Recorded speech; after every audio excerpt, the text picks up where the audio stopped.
본문 44절에 유일하신 하나님께로부터 오는 영광을 오늘 말씀의 제목으로 삼습니다. 이 말씀이 저와 여러분의 삶이 되기를 바랍니다. 38년 된 병자를 고치신 이후 유대인들에게 하셨던 예수님의 말씀이 계속되고 있습니다. 하나님을 아버지라고 불러서 하나님과 동등한 존재임을 주장한다는 비판에 대해서 예수님은 아버지와 아들의 관계가 어떠한가, 그것이 철저한 복종과 사랑의 관계로 이루어진 연합의 관계임을 밝혀주셨습니다. 그런 관계의 결론이 앞에 24절이었는데요. 내 말을 듣고 또 나를 보내신 이를 믿는 자는 영생을 얻었고 심판에 이르지 않는다 그러셨습니다. 그러니까 하나님이 보내신 아들을 믿는 것만이 생명을 얻는 유일한 길이라고 하신 것입니다. 그 말씀 이후에도 오늘 보면 예수님이 계속 말씀을 이어가십니다. 예수님 혼자 이렇게 계속 말씀을 하시나 혹시 그 중간에 유대인들의 반응이나 반론이 없나 살펴봐도 성경에는 기록이 되어 있지 않습니다. 그러나 본문의 내용으로 볼 때 지난주와 오늘의 이 본문 사이에는 분명히 유대인들의 어떤 질문이 있었을 것으로 추측이 됩니다. 오늘 본문에 가장 많이 나오는 단어가 증언이고 증거인 걸 감안한다면 그들의 질문이 뭐였을지도 어느 정도는 추정이 됩니다. 아니, 당신 자신이 하나님이 보낸 아들이라고 하는데 그걸 도대체 누가 증언해 줄 것이냐, 그건 그냥 당신 혼자서 하는 자기 주장이 아니냐, 이렇게 반문했겠죠. 그렇지 않습니까, 여러분? 본문은 그러니까 그런 질문에 대한 예수님의 응답이고, 그래서 오늘 본문의 형식은 예수님의 자기 변호, 자기 변증으로 되어 있습니다. 증인, 증거, 고발 이런 단어가 오늘 본문에 반복되고 있어서인지 몰라도 오늘 본문은 법정의 어떤 상황을 연상케 합니다. 예수님은 거기서 고발당한 피고의 자리에 앉아 계시면서 동시에 자기 자신을 변호하는 변호사 역할도 함께 감당하고 있는데요. 당시에는 전문 변호사가 없던 시절이죠. 그래서 이렇게 피고 자신이 자신을 변호하는 일도 함께 감당을 했다고 전해집니다. 그래서 당시 그리스 로마 사회에서 대단히 중요하게 여겨졌던 학문이 수사학입니다. 상대방을 설득하려면 어떻게 말해야 되는가, 이걸 다루는 학문이고, 그것을 어릴 때부터 일반 정규 교육기관에서 가르쳤습니다. 법정이나 대중들 앞에서 내가 어떻게 말을 해야 상대방을 설득할 수 있고 논리정연하게 자기를 변증할 수 있는가, 어릴 때부터 체계적으로 배웠던 것입니다. 그런 법정의 모습을 머릿속에 이렇게 그려보면서 오늘 본문을 읽으면 본문이 더 생생하게 다가옵니다. 하나님이 보내신 아들이라는 것을 예수님이 스스로 변호하시면서 예수님은 거기에 필요한 여러 증인을 그 법정으로 소환하고 계십니다. 그런 주님의 모습을 머릿속으로 이렇게 상상하면서 이제 이 본문 안으로 좀 더 깊이 들어가 보겠습니다. 예수님께서 제일 먼저 소환하신 증인이 누구였죠, 여러분? 혹시 네, 맞아요. 세례 요한이었습니다. 아주 강력한 증인이죠. 네. 앞서 요한복음 1장에서 이미 그의 증언이 나왔던 기억도 납니다. 유대인들이 사람을 보내서 요한에게 물었죠. 너는 누구고 왜 세례를 베푸느냐? 그랬더니 나는 너희가 기대하는 그리스도가 아니고 내 뒤에 오시는 분을 증언하는 소리에 불과하다 그랬습니다. 그리고 그 다음날 실제로 예수님을 보면서 그렇게 똑같이 증언했죠. 저기 세상 죄를 지고 가는 하나님의 어린 양을 보라. 내 뒤에 오시지만 나보다 앞서 존재하셨던 분이라고 소개한 바로 그분이 저분이다, 이렇게 증언을 했습니다. 그런 세례 요한을 유대인들은 특히나 좋아하고 인정하고 신뢰했죠. 그러니까 예수님 입장에서 볼 때는 가장 중요한 증인이 될 것이고, 그래서 예수님도 제일 먼저 세례 요한을 법정으로 부르십니다. 그런데 여러분, 오늘 그 증인을 부르면서 하시는 예수님의 말씀이 아주 뜻밖입니다. 34절인데요. 그러나 나는 사람에게서 증언을 취하지 아니하노라. 다만 이 말을 하는 것은 너희로 구원을 받게 하려 함이다 라고 하십니다. 그러니까 비록 요한을 증인으로 부르기는 했지만 정작 주님께는 요한의 증언이 필요하다, 필요 없다? 네, 필요가 없다고 하십니다. 좀 이상하죠, 그죠? 네, 제일 먼저 증언대에 세우시면서도 실제로는 그런 요한의 증언이 필요 없다 하신 것입니다. 그렇다면 왜 세례 요한을 소환했느냐? 예수님을 위해서가 아니라 너희들을 위해서, 유대인들의 구원을 위해서라고 하십니다. 그러니까 엄밀히 말하면 세례 요한은 예수님에게 필요한 증인이 아니라 유대인들에게 필요한 사람입니다. 요한의 증언을 통해서 유대인들이 어떻게든 예수를 믿고 구원을 얻어갈 수 있도록, 그래서 지금 또 예수님이 요한을 부르고 계신 것입니다. 물론 다 아시는 것처럼 유대인들은 그런 요한의 증언에도 불구하고 예수님을 믿지 못했습니다. 더 정확히 말하면 믿지 않았죠. 그들은 처음부터 세례 요한의 증언에 주목하지 않았기 때문입니다. 세례 요한이 무엇을 얘기하나, 누구를 증언하나, 여기에 관심이 있었던 것이 아니고, 세례 요한이 뿜어내고 있는, 세상 말로 어떤 아우라라고 하죠. 어떤 종교적인 신비감, 카리스마의 매료가 돼서 그 그늘 아래서 그 세례 요한을 통해서 일종의 종교적인 유희를 즐기고 있었기 때문이다. 예수님은 오늘 본문에서 날카롭게 지적하십니다. 그러면서 예수님이 뭐라고 하시냐면, 나는 요한의 증언보다 더 크고 확실한 증언이 있다 그러십니다. 그게 뭔지는 36절에 나오는데요. 아버지께서 내게 주사 이루게 하신 역사, 이렇게 나옵니다. 아버지께서 내게 주사 이루게 하신 역사. 역사라고 번역된 헬라어 말을 사전에 찾아보니까 뭐 대단한 말은 아니고요, 그냥 일이라는 단어입니다. 그러니까 예수님을 통해 나타나는 하나님의 일, 예수님께서 이 땅에서 사역하시면서 보여주신 모든 표적과 기사와 또 하셨던 말씀들, 그것이 바로 예수님의 증거이고, 하나님께서 직접 그것들을 통해서 예수님이 누구이신지를 증언하고 계신다 말씀합니다. 실제로 예수님께서 이 땅에서 하셨던 많은 일들은 예수님이 하나님이 보내신 분이심을 증언하기에 부족함이 없었습니다. 방금 전에도 38년 된 병자가 나음을 입었던 것처럼 맹인이 눈을 뜨고 안진뱅이가 걸어가고, 나병 환자가 깨끗함을 입고 죽은 자도 살아나기도 했습니다. 그래서 요한복음 3장 같은 데 보면 유대인 중에 유대인이라고 할 수 있는 니고데모 같은 사람도 이렇게 예수님을 인정했습니다. 당신은 하나님께로부터 오신 선생이 맞습니다. 하나님이 함께하지 않으시면 그 누구도 당신이 하시는 일을 할 수가 없습니다. 그랬습니다. 실은 니고데모만이 아닙니다.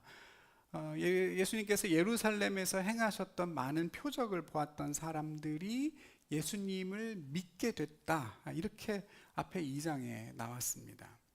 물론 예수님을 믿었다고 하는 그 사람들의 믿음이 온전했느냐? 그렇지는 않았죠. 예수님을 인격적으로 신뢰하거나 순종하는 믿음이 아니라 그냥 예수님이 보여주시는 표적에만 열광하는 그런 믿음이었습니다. 그런 마음을 아신 예수님께서는 그들에게 몸을 의탁하지도 않으셨고, 또 그들의 증언을 원하시지도 않았습니다. 근데 여러분, 그 역으로 생각해 보면 이렇게 생각할 수 있겠죠? 그런 불완전한 믿음을 가지고 있는 사람들조차도 예수님이 행하시는 그 역사를 보면 예수님이 하나님이 보내신 분이 맞구나, 이렇게 인정할 수밖에 없었다는 뜻입니다.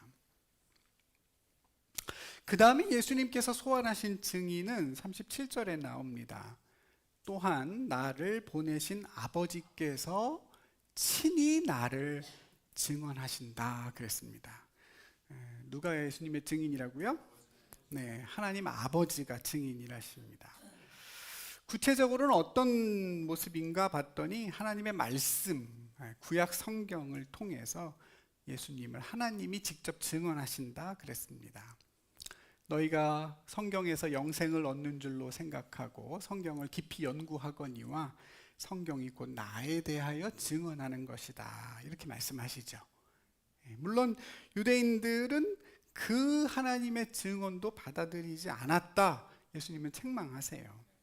성경을 열심히 연구하는데 정작 성경이 증언하는 분은 거절했다고 하십니다. 나중에 오늘 본문 마지막 쪽에 가서 보면 예수님은 또 다른 증인도 소환하시는데요, 그건 바로 모세입니다. 그러니까 지금 예수님이 소환하는 증인들이 많죠. 증인이 부족한 상황은 아닙니다. 당시 유대인의 법정에서 증인으로 필요한 숫자는 2명 혹은 3명이었다고 하는데요, 지금 예수님이 내세우는 증인들의 면모를 보면 그 양이나 질에 있어서 그 요구치를 훨씬 넘어서고 있습니다. 세례 요한, 예수님의 역사, 하나님, 성경, 그리고 모세까지 지금까지 제시된 증인들만으로도 예수님이 누구신지 충분히 입증하고도 남습니다.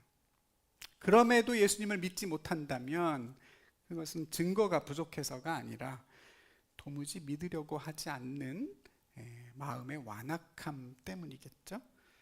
그래서 유대인들이 더 많은 표적을 보여달라고 할 때 예수님은 그것을 거절하십니다. 증거를 아무리 더 보여준다 하더라도 그렇게 해서 해소되는 불신이 아니기 때문입니다. 오늘 본문에서 예수님이 여러 증인을 소환하는 이유도 거기 있죠. 이런 증인들을 통해 예수님을 증명하려고 하는 것이 아니라 그럼에도 불구하고 예수님을 받아들이지 않는 유대인들에게 자신들의 완악한 모습을 직면할 수 있도록 해서 어떻게든 거기서 돌이켜 구원을 얻게 하기 위함입니다. 결국 오늘 이 본문은 겉으로 보면 예수님의 자기 변호인 것처럼 보이지만 그 속을 보면 사뭇 다른 장면이 펼쳐집니다. 예수님을 향한 수많은 증인과 증언을 거부하는 유대인들의 모습이 자연스럽게 폭로되죠. 어느새 원고와 피고의 자리가 뒤바뀝니다. 그들이 예수님을 고발한 것이 아니라 실은 하나님의 법정에 그들이 고발을 당할 처지가 됐습니다. 누가 그들을 고발하느냐? 예수님이 고발하는 것이 아니다. 주님이 직접 말씀하시죠. 나는 너희를 고발하러 온 것이 아니다. 너희를 고발하는 이가 있으니 너희가 바라는, 너희가 좋아하는 모세다, 이렇게 말씀하시고 성경이 너희를 고발한다고 하시죠.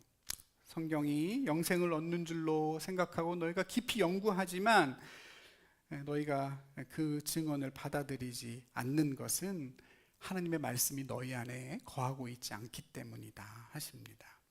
모세가, 성경이, 그들의 완악함이 그들을 고발하고 있다고 하십니다. 우리들은 하나님을 잘 알고 있다 자처하는 유대인들이지만 실제로는 하나님을 전혀 알지도 듣지도 보지도 못하고 있다는 것이 예수님의 진단이에요.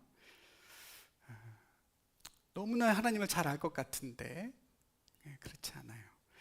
말씀을 깊이 연구하는데 그 말씀이 그들 마음 안에 머물러 있지를 않고 모세를 그렇게 떠받들면서도 정작 그의 증언은 믿지 않음을 주님은 지적하십니다. 왜 그렇게 됐느냐? 그 근본 원인이 오늘 주님이 또 말씀해 주세요. 왜 그렇게 됐느냐? 그들 마음속에 하나님을 사랑하는 마음이 없어서라고 하십니다. 하나님을 사랑하지 않아요. 그럼 뭘 사랑하느냐? 오직 자기의 영광을 사랑합니다. 자기 자신의 영광만을 사랑하는 그 자기 사랑, 그게 너무 가득 차서 하나님을 향한 믿음과 사랑이 들어갈 자리가 마음에 없다고 하십니다. 너희가 서로 영광을 취하고 서로 영광을 주고받느라 유일하신 하나님께로부터 오는 영광은 구하지 않으니 너희가 어떻게 나를 믿을 수 있겠느냐, 이렇게 반문하세요. 믿을 수 있다 없다? 믿을 수 없다는 거예요. 아무리 노력해도 예수 믿을 수가 없어요. 왜냐하면 내 안에 나를 향한 사랑과 그리고 나에 대한 그 영광에 대한 집착으로 인해서 사람은 결코 예수님을 믿을 수가 없다고 하십니다. 조금 오래된 노래이긴 한데요, 여러분, 가시나무라는 노래를 혹시 아십니까? 네, 시인과 촌장이라는, 이걸 아시는 분들은 좀 연식이 좀 되셨다는 뜻인데, 시인과 촌장이라는 듀엣이 처음 불렀고 나중에 조성모 씨가 리메이크도 했습니다. 그 노래가 이렇게 시작되죠. 내 속엔 내가 너무나 많아서 당신이 쉴 곳이 없네. 내 속에는 헛된 바람들로 가득해서 당신의 편할 곳이 없네. 내 안에 내가 너무 많아서 당신이 와서 머물 공간이 없다는 이런 노래는 마치 그냥 어떤 신앙 고백처럼 느껴집니다만, 여러분, 주님은 지금 유대인들이 그렇다고 하시는 거예요. 자기의 헛된 영광과 자기 사랑으로 너무 가득 차서 또 사람끼리 영광을 막 주고받는데요, 주님이 그렇게 몰두해서 사느라고 거기에 하나님이 들어갈 공간이 없어요.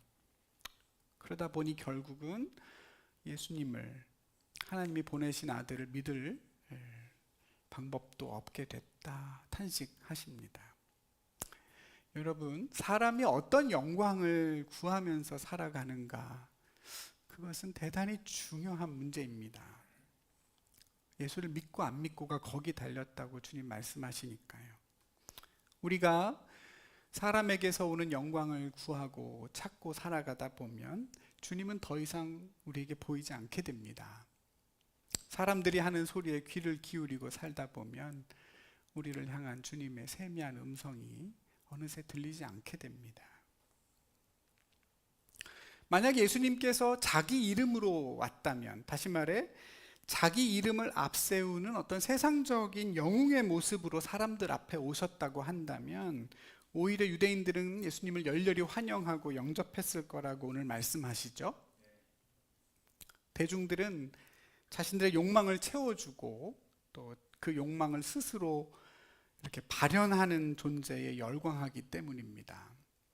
우리가 어떤 사람을 구원자로, 우리의 리더로, 우리의 통치자로 원하는가? 우리가 가진 이 바램을 이루어 줄 수 있는 사람, 또 그 바램을 어느 정도 자기 안에 가지고 있는 사람이죠. 우리가 열광하는 그 존재에 우리의 모습이 투사되어 있다고 학자들은 말합니다. 우리가 예배하는 대상을 보면 거기에 비친 우리의 욕망이 보입니다.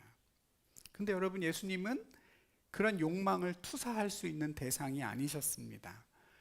자기 이름으로 오신 게 아니라 아버지의 이름으로 왔다고 말씀하시고, 자기 영광을 위해서가 아니라 아버지의 영광과 우리의 구원을 위해 오셔서 십자가에 매달리기까지 자기를 비우고 낮추셨습니다. 그런 예수님의 모습은 당시 유대인들에게는 거리끼는 것이었고 불편한 것이었고 또 당시 헬라인들에게는 미련한 거였다고 그랬습니다. 아무도 좋아하지 않았습니다. 여러분은 그런 예수님이 좋으십니까? 바울이 고백한 것처럼 십자가에 매달린 그 그리스도가 우리에겐 하나님의 능력이요 하나님의 지혜로 여겨지십니까? 혹시 우리도 그런 예수님이 별 볼 일 없어 보이고 또 미련해 보이지는 않는지, 정말로 우리가 원하는 구원자의 모습이란 어떠한지 성경은 오늘도 우리에게 동일한 질문을 던지고 있습니다. 사랑하는 여러분, 이렇게 해서 유대인들의 고발에 대한 예수님의 변호가 모두 끝났습니다. 말씀드린 것처럼 시작은 예수님의 자기 변호였지만 끝은 유대인들을 향한 고발장이 됐습니다. 사람의 영광이나 사람의 증언에 의존하지 않는 예수님께서는 이미 하나님의 증언과 영광으로 가득했고, 그럼에도 불구하고 예수님이 여러 증인들을 지금 이 법정에 세우시는 이유는 자기 영광으로 가득 차 있는 유대인들의 마음을 보게 하셔서 그 완악함으로부터 돌이키게 하려는 주님의 의도 때문입니다. 어떻습니까, 여러분? 오늘 주님의 이런 말씀이 오늘 저와 여러분에게는 어떻게 다가오시는지요?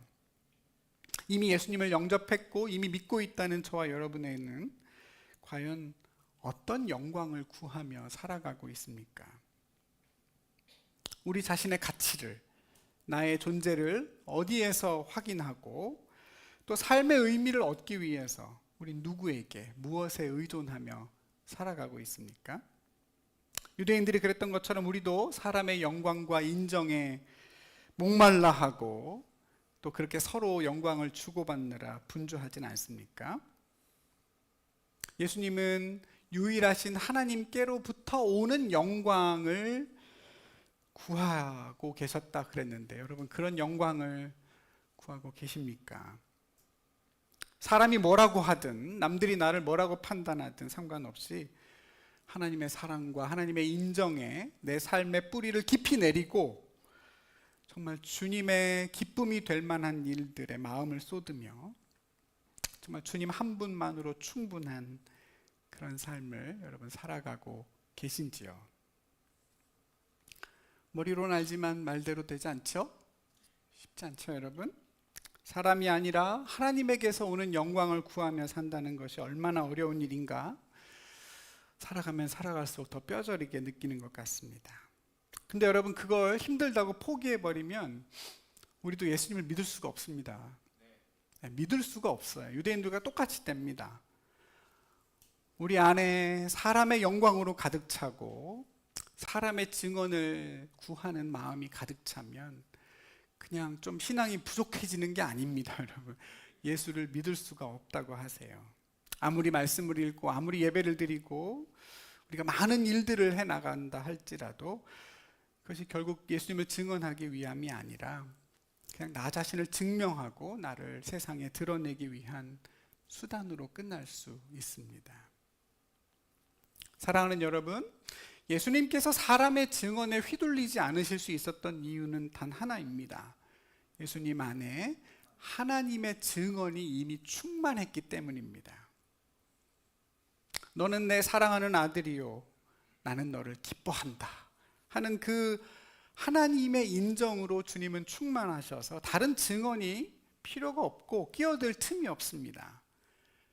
사람에게 몸을 의탁하지 않으세요. 내가 누구인지 나 좀 증언해다오, 나 좀 인정해다오 말하지 않으십니다. 사랑하는 우리 성도 여러분, 유일하신 하나님께로부터 오는 영광, 그분의 인정, 그분의 사랑으로 저 여러분이 충만해지시기를 축복합니다. 그게 얼마나 힘든지는 압니다. 그게 얼마나 힘든 싸움인가. 사람에게서 영광을 취하지 않고 하나님에게서 그 영광을 취한다는 것이 얼마나 어려운 일인가 여러분도 다 아실 겁니다. 나이를 먹고 신앙이 깊어져도 여전히 쉽지 않습니다. 요즘에 한국과 미국에 연세 많으신 목사님 두 분이 교계에 큰 파장을 일으키고 있습니다만 나이를 먹고 신앙이 깊어져도 그렇습니다. 나는 날마다 죽노라, 바울이 단언했던 것처럼 매일 날마다 싸워야 하는 싸움인지도 모릅니다. 여러분, 바울이 날마다 죽는다 그랬는데 사람이 어떻게 날마다 죽습니까?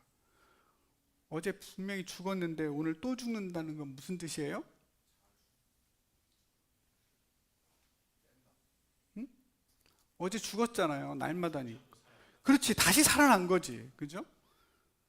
분명히 내가 어제 죽였는데, 좀비는 아니고 분명히 죽은 걸 내가 확인했어. 아, 그렇지, 나는 사람에게서 영광을 구하지 않지. 이미 나는 하나님의 사랑과 인정으로 충만하지. 그거면 됐지. 분명히 나의 나된 것을 부인했음에도 불구하고 또 살아나죠. 다시 버젓이 살아나서 내 삶의 주인 노릇을 한단 말이죠. 한 번 이기고 마는 싸움이 아니라 수없이 그리고 끝까지 싸워야 합니다. 요즘에 흑백요리사 두 번째 시즌을 전 재밌게 보고 있는데요. 여러분 혹시 보시는 분 계십니까?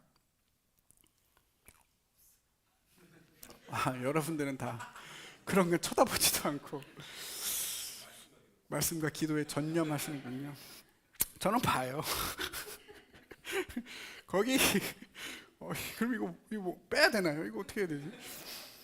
거기 참가한 그 요리사분들이 그 두 분의 심사위원에게 그 인정을 받고 칭찬을 들을 때 그때 그분들의 표정 뭐 안 보셨다니까 모르겠네요.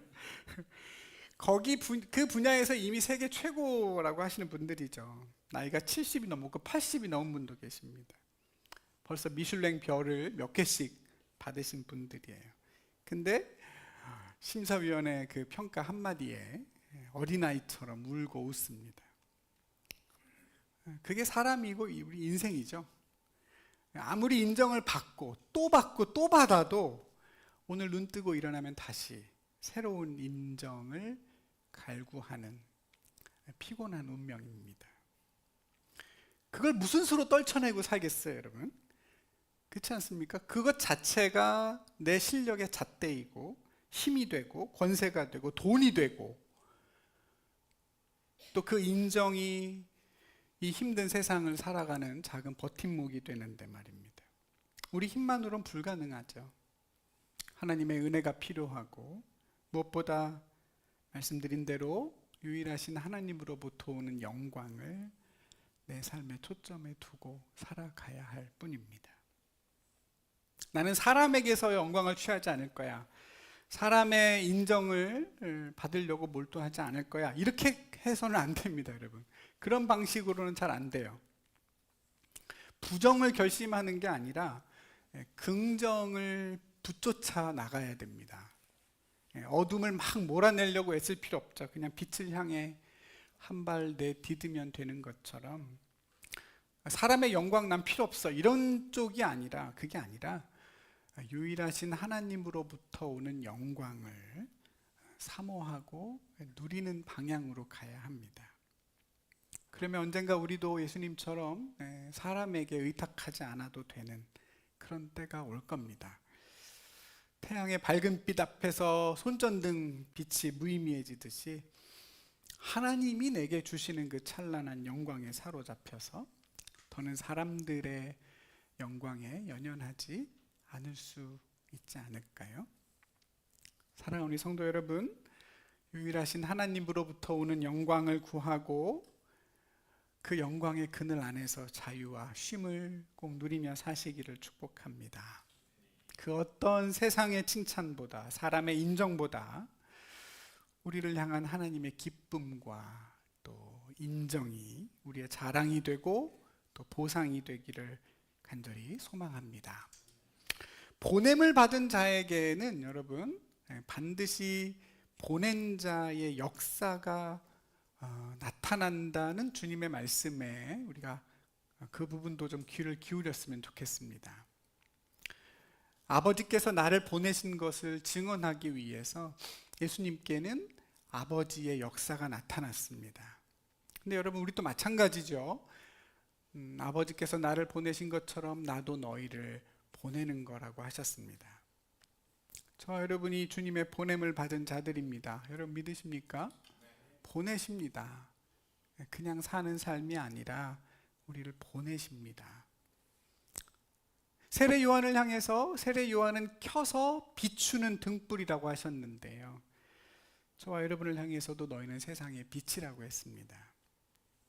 사람이 등불을 켜서 저 구석이라든가 이런 데 놓지 않고 그릇으로 덮어두지 않고 등잔대 위에 올려두게 하는 것처럼 너희도 그 빛을 들어 세상을 비추라 말씀하시죠. 우리도 똑같습니다, 여러분. 요한과 마찬가지로 켜서 비추는 등불입니다. 그러니 당연히 우리에게서 뭐가 나타나요?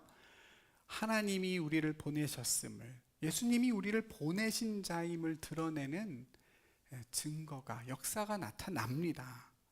저와 여러분의 삶을 통해, 우리 교회를 통해 반드시 나타납니다.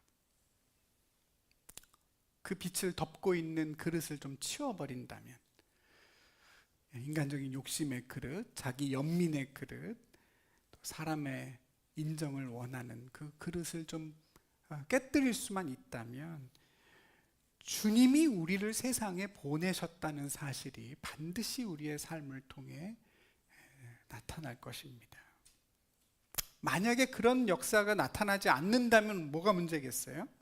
여러분, 나의 삶에는 하나님이 나를 보낸 것 같은 어떤 그런 일들이 일어나지 않아, 그런 열매가 없어 라고 한다면 그건 우리의 능력이 부족하거나 단지 연약해서가 아니라 오늘 주님 말씀 맞다나 우리가 주님의 영광을 품고 살지 못하고 오로지 인간에게서 오는 영광에 취해서 살고 있을 가능성이 높은 거죠. 여러분, 한번 자신을 잘 돌아보십시오. 내 삶을 통해 주님이 나를 보내셨다는 그 증거가, 그 역사가 있는가? 그리고 나는 어떤 영광을 추구하며 살아가고 있는가? 다시 한번 진지하게 우리 자신을 돌아보면 좋겠습니다. 그 역사란 것은 대단한 것이 아니라고 그랬습니다. 번역은 역사라고 했지만 그냥 일이라는 단어예요. 그 일이 얼마나 크냐, 얼마나 많은 사람에게 영향력을 끼치나, 그럼 그런 방향으로 가시지 말기를 바랍니다. 역사가 얼마나 크게 일어나느냐, 영향력이 얼마나 많이 나타나느냐, 그거 우리 몫이 아닙니다. 우린 다만 하나님이 보내셨음을 믿고 그 보냄을 받은 부르심에 하루하루 최선을 다하면 족합니다. 여러분 기억하시죠? 예수님께서 달란트 비유를 하시면서 5달란트, 2달란트 받은 종을 칭찬하실 때 뭐라고 했습니까? 착하고 충성된 종아 그랬습니다. 한번 따라해 보실까요? 착하고 충성된 종아. 이게 작년에 이 부분 묵상하다가 계속 그 마음에 좀 머물러 있는 말씀인데요. 예수님은 달란트를 엄청 많이 남긴 종에게 탁월하고 능력 있는 종아 이러지 않으십니다.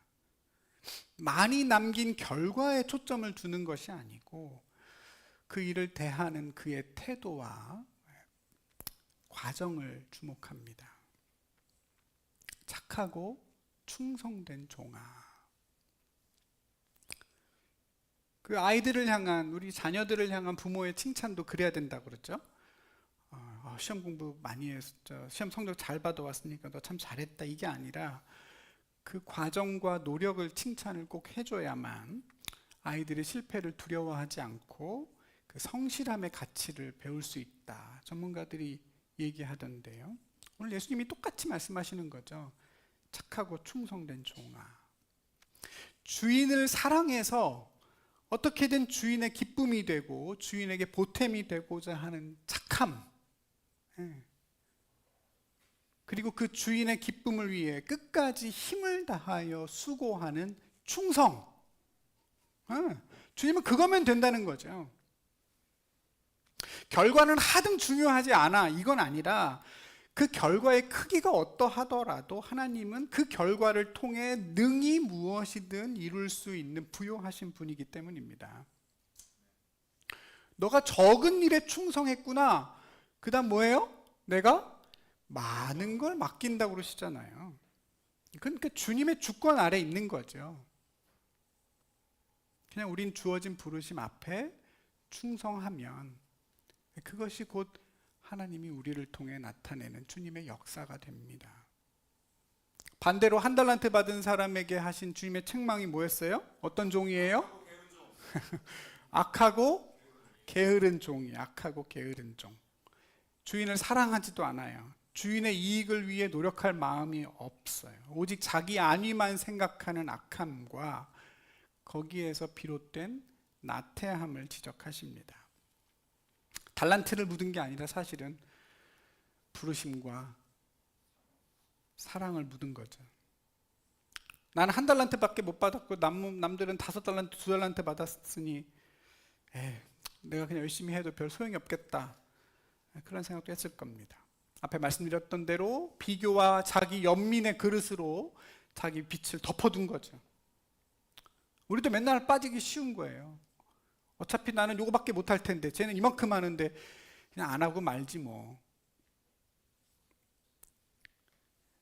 주인을 사랑해서 주님을 위해, 주의 영광을 위해 일한다는 그 표대를 놓치면 저희들도 얼마든지 악하고 게으른 종이 될 수 있을 것입니다. 사랑하는 우리 성도 여러분, 우리가 주님께 보냄받았음을 기억하고 착하고 충성된 종으로서 주님이 우리 안에 이루시는 역사가 늘 나타나기를 소망합니다. 바울 사도가 그런 얘기했어요, 여러분. 내 속에서 능력으로 역사하시는 이의 역사를 따라 나도 힘을 다하여 수고하노라. 참 지혜로운 말이죠. 한번 따라해 보실 수 있을까요? 이거 길어가지고 잘 안 되는데, 내 속에서 능력으로 역사하시는 이의 역사를 따라. 훌륭하세요. 한 번만 더. 내 속에서 능력으로 역사하시는 이의 역사를 따라 나도 힘을 다하여 수고하노라. 하나님이 우리 안에서 역사하고 계시는데 우리도 그걸 따라 수고하노라. 바울이 어떻게 살았는지 헤아려지시죠? 내 안에 하나님의 역사가 나타나기를 바라고 그걸 느끼면서 나도 힘을 다해 수고했어요. 줄탁동시 하나님이 내 안에서 역사하실 때 나는 거기에 줄하고 수고할 때 우리 가운데 하나님이 우리를 보내신 역사가 드러나고 우리를 통해 하나님의 영광이 나타날 줄로 믿습니다. 그렇게 살아가는 저와 여러분, 우리 고백교회 되기를 주님의 이름으로 축복합니다.